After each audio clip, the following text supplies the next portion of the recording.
Everyone, आज हम आपको simple equation exercise 4.1 class 7 mathematics NCERT new book explain करने जा रहा हूँ। सिंपल इक्वेशन जो अलजेब्रा है उसमें जो कुछ टर्म है उसको पहले हम एक्सप्लेन करने जा रहा हूँ।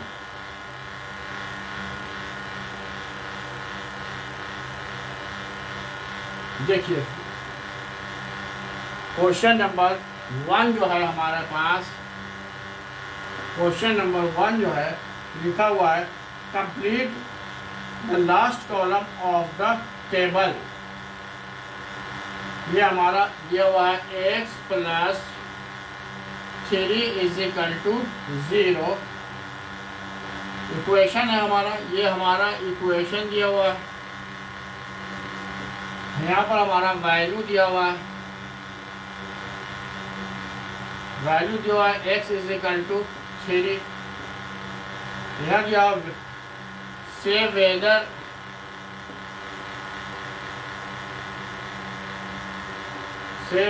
द इक्वेशन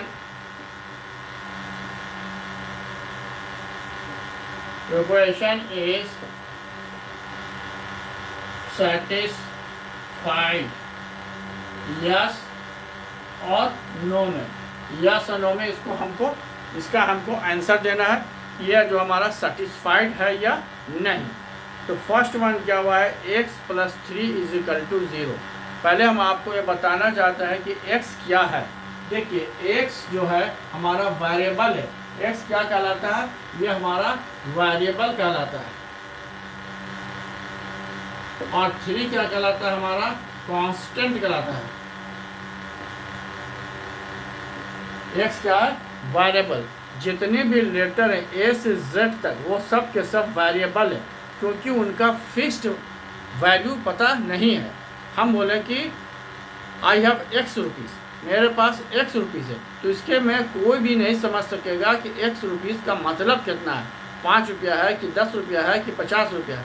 लेकिन अगर हम कहेंगे आई हैव 10 रुपीज़, तो सभी समझेंगे कि हमारे पास 10 रुपीज़ है। तो ये हमारा वेरिएबल होता है, ये हमारा कांस्टेंट होता है। और जहाँ टर्म होगा तो टर्म ये हमारा एक टर्म, दो टर्म।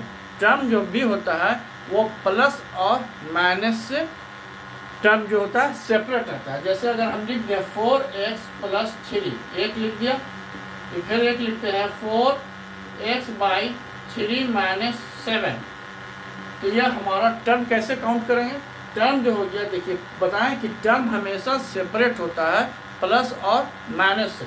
यहाँ प्लस दिया हुआ तो एक टर्म, दो टर्म, ये हमारा टर्म कितना हो गया, 2 टर्म हो गया हमारा। ये हमारा देखिए ये डिवाइड है 4x बाई 3, तो ये हमारा 2 टर्म नहीं होगा, ये हमारा टर्म में एक ही काउंट होगा। और ये भी हमारा 2 टर्म है। अगर सिर्फ लिखा हुआ है, सिर्फ अगर लिखा हुआ है 5x, तो हमारा कितना हुआ, 1 टर्म हो गया, ये हमारा 1 टर्म होगा। ऐसा नहीं कि 5 इंटू एक्स 2 टर्म हो गया। तो 5 और x को हम बोल सकते हैं ये हमारा क्या है, कांस्टेंट है, ये हमारा वेरिएबल है। जब दोनों मिला रहेगा तो 5x को हम 5 इंटू एक्स भी कह सकते हैं, मैंने फैक्टर में बोल सकते हैं कि 5 फैक्टर और x फैक्टर है। और इसको हम बोलते हैं 5 को न्यूमेरिकल कांस्टेंट, न्यूमेरिकल कांस्टेंट बोलते हैं। और x को हम बोलते हैं वेरिएबल कांस्टेंट। और टर्म हो गया, ये एक ही टर्म होगा, सिंगल। सिंगल जब होगा तो उसको मोनोमियल कहेंगे, मोनोमियल टर्म। मोनोमियल कहेगा 2 रहेगा तो बाइनोमियल बोलेंगे। और फॉर एग्जाम्पल एक दे दिया 4x प्लस 7y माइनस 9, तो 2 1 2 3 टर्म हो गया, इसको हम ट्राइनोमियल बोलेंगे। क्या बोलेंगे इसको हम, trinomial.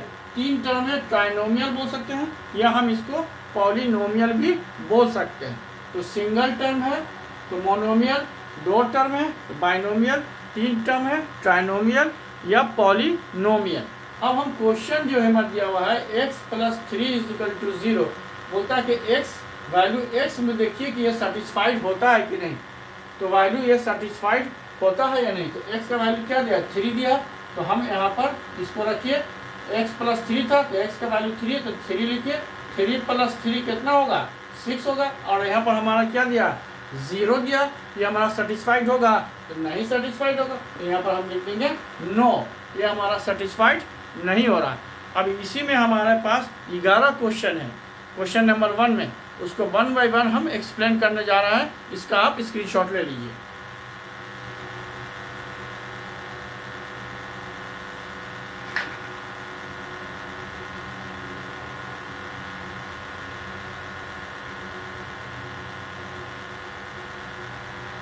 I think you have taken the screenshot. अब देखिए हम क्वेश्चन नंबर 2 एक्सप्लेन कर रहे हैं, 1 का क्वेश्चन नंबर 2 है, उसको एक्सप्लेन करने जा रहे हैं। दूसरा है हमारा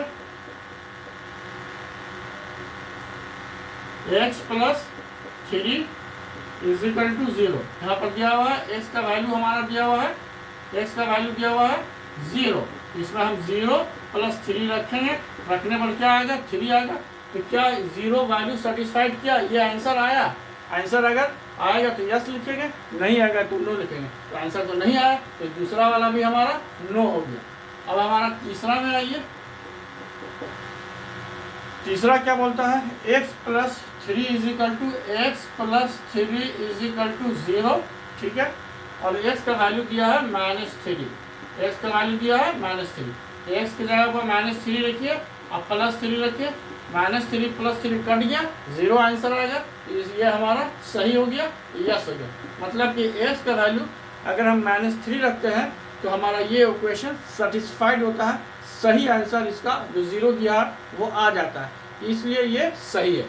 अब ये फोर्थ में आइए, फोर्थ में आइए, फोर्थ क्या है, x - 7, ये x - 7 इज इक्वल टू 1, यहाँ x का वैल्यू क्या दिया हुआ है, 7, तो x की जगह पर 7 रखिए, 7 - 7 कितना होगा, 0 होगा। लेकिन हमारा आंसर यहाँ 1 है, तो ये सेटिस्फाइड होगा, नहीं सेटिस्फाइड होगा, तो हमारा 5 हो गया, नो। अब आइए 6 में आइए,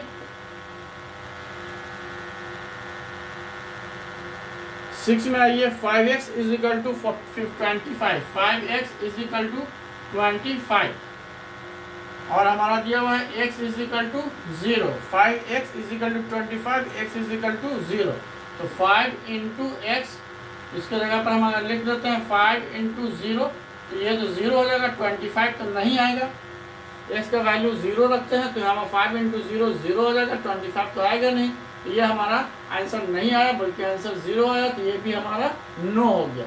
अब आइए क्वेश्चन नंबर 6 में आइए, 6 के देखिए क्या बोलता है,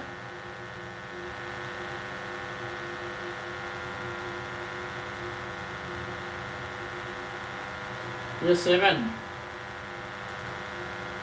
में आइए, 5x plus 5x is equal to 25, यहाँ x का वैल्यू 5 दिया, तो 5 इंटू 5 कीजिए, 25 आएगा, ये 25 आ जा रहा है, 5 इंटू का वैल्यू x रखने पर ये हमारा सेटिस्फाइड हो रहा है, तो लिख देंगे यस। अब आ जाइए हमारा 8 में, 8 में आइए, 8 क्या बोल रहा है, 5x is equal to 25, 5x is equal to 25, और 8 में क्या दिया हुआ है, x is equal to -5, x is equal to -5, तो 5 इंटू -5 रखते हैं तो -25 आता है, आंसर 20 प्लस 25 है, तो ये हमारा सेटिस्फाइड नहीं हो रहा है, तो यहाँ पर हम इसको नो लिख देंगे। 8 भी हमारा क्या हो गया, 8 हमारा क्या हो गया, नो हो गया। अब आप इसका स्क्रीनशॉट ले लीजिए, आगे क्वेश्चन एक्सप्लेन करते हैं।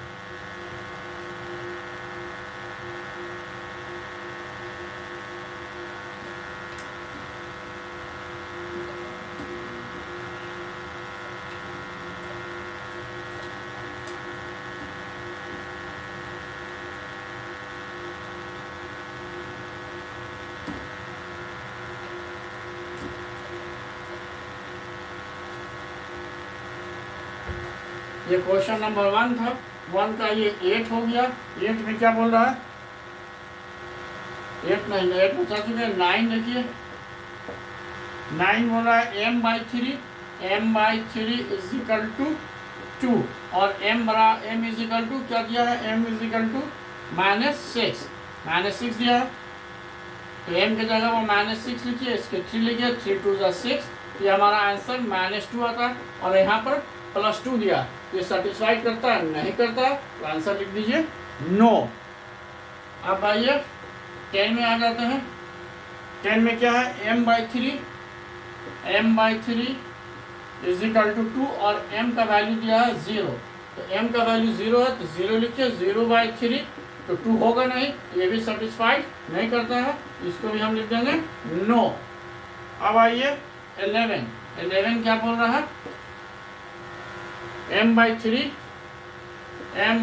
Is equal to 2, m/3 is equal to 2 और m का वैल्यू दिया है 6, तो देखिए यहाँ पर 6/3, 3 1 ज़ा 3, 3 2 ज़ा 6, ये 2 आ गया, 2 आ गया, दोनों मिल गया आंसर, तो लिख देंगे यस, ये सेटिस्फाइड करता है, यस। समझ गए, यहाँ पर 0/3 2 के बराबर तो होता नहीं था 10 में, तो ये हमारा लिखा है नो। यहाँ पर देखिए 2 सेम हो गया, तो हमारा क्या हो गया, सेटिस्फाइड हो गया। 0/3 क्या होगा, ये तो हमारा 0 हो जाएगा, तो ये हमारा 2 तो आया नहीं, तो ये हमारा सेटिस्फाइड नहीं हुआ, ये हमारा जो 9 10 जो था 9 हो गया। 11 ही बता दिए।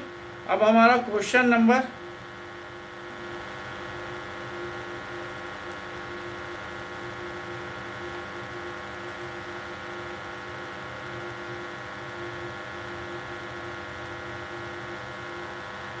क्वेश्चन नंबर 2 क्या बोल रहा है, देखिए क्वेश्चन नंबर 2 क्या बोलता है। 2 का मान देखिए, n + 5 इज इक्वल टू 19 और n is equal to 1। Question बोलता है check whether the value given in the bracket in solution to the given equation और नॉट, क्या यह दिया हुआ इक्वेशन सही है या नहीं। तो हमारा पहला क्वेश्चन दिया है check whether the value given in the bracket, जो ब्रैकेट में दिया हुआ है, तो पहला वन दिया हुआ है n + 5 इज इक्वल टू 19 और n जो दिया हुआ है 1 दिया हुआ, तो 1 + 5 लिख दीजिए, ये 6 आएगा और यहाँ पर हमारा आंसर 19 है, तो ये देखिए नॉट इक्वल का साइन हो गया, ये हमारा 19 है, तो 6 19 के बराबर तो होगा नहीं, ये हमारा पहला आंसर क्या हो जाएगा, नॉट। आंसर क्या हो जाएगा हमारा not, it is not given the solution, ये हमारा सॉल्यूशन होगा नहीं होगा।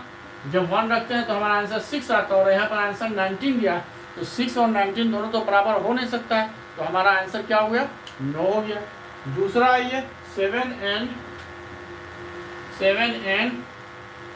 + 5 इज इक्वल टू 19 और n is equal to -2, n is equal to -2। Question एक बार चेक कर लेते हैं।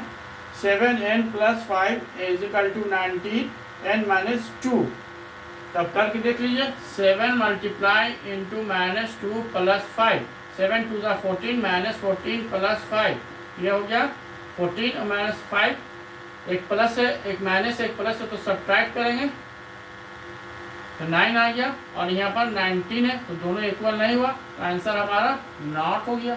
ये भी हमारा जो आंसर n - 2 दिया हुआ है वो इसको सेटिस्फाइड नहीं करता है, 19 आंसर नहीं आता, ये नॉट लिख दिया। अब फिर आइए 3 में देख लीजिए, AB था ये, ABC देख कर लीजिए, ABC में आ जाइए। C में क्या बोलता है, 7n + 5 is equal to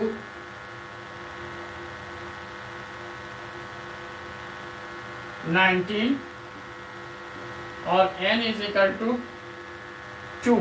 n जो है हमारा क्या दिया है, 2 दिया है, तो कर लीजिए, n 2 है, तो 7 मल्टीप्लाई इंटू 2 + 5, 7 2 ज़ा 14, 14 + 5, यह हो गया 19। देखिए ये 19 ये भी 19, ये हमारा आंसर क्या हो जाएगा, यस हो जाएगा, क्योंकि जो आंसर दिया हुआ है और जो हमने आंसर निकाला दोनों सेम है, तो हम लिख देंगे यस। ये हमारा हो गया 2 का हमारा ABC हो गया, और हम DE बता देते हैं।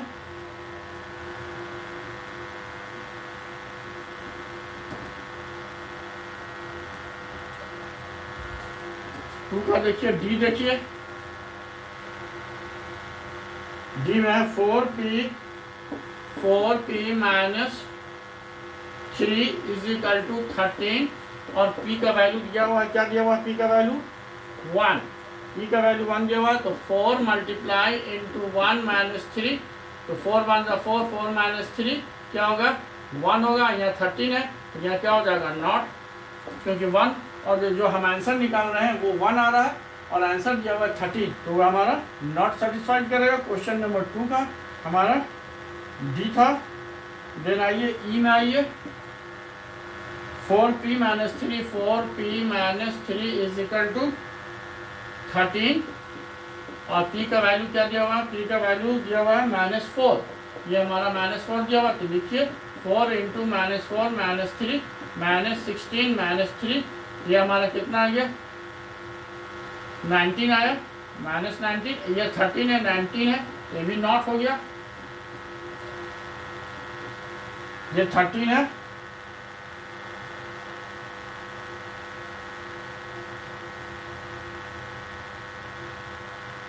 ये हमारा ये भी नॉट हो गया, बिकॉज यहाँ पर आंसर हमारा 19 आ रहा है और यहाँ पर 13 दिया हुआ है, तो दोनों सेम नहीं है, तो नहीं होगा। एफ में आइए, एफ में आइए, 4p minus 3, 4p minus 3 is equal to 13, ये 13 दिया हुआ, और p का वैल्यू क्या दिया हुआ, p का वैल्यू दिया हुआ 0, p का वैल्यू दिया हुआ 0, तो 4 इंटू 0 माइनस 3, तो 4 क्या हो जाएगा 0 माइनस 3, तो हमारा -3 होगा, और यहाँ पर आंसर दिया हुआ है 13, मेरा आंसर आया 3 और उसका आंसर दिया हुआ है 13, दोनों आंसर सेम आना चाहिए, जब दोनों आंसर सेम होगा तो यस होगा, ये हमारा आंसर क्या हो गया नॉट द सॉल्यूशन, ये हो जाएगा not the solution of the equation, equation का सॉल्यूशन नहीं है, ये हमारा गलत है, एफ भी हमारा क्या हो गया नो हो गया। तो क्वेश्चन नंबर 1 और क्वेश्चन नंबर 2 हमने एक्सप्लेन कर दिया है, अब आप इसका स्क्रीनशॉट ले लीजिए।